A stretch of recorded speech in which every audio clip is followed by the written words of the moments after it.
بصوا يا جماعه، بصوا موضوع الريد لايت ده طلع موضوع كبير وعايز يوم من اوله.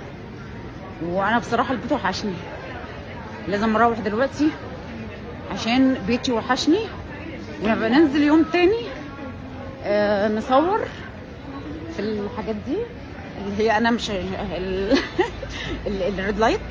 انا معرفش هيبقى مسموح ولا مش مسموح التصوير هناك.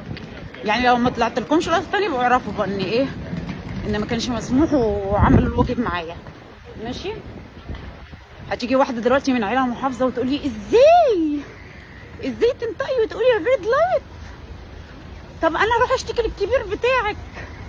مش دي المشكله ان هي تشتكي للكبير بتاعي، المشكله اللي هي نفسها هتلاقيها شغاله في الريد لايت. دي المشكله. بلاش مزايده يا جماعه، بلاش مزايده بالفضيله يا جماعه. اتفقنا؟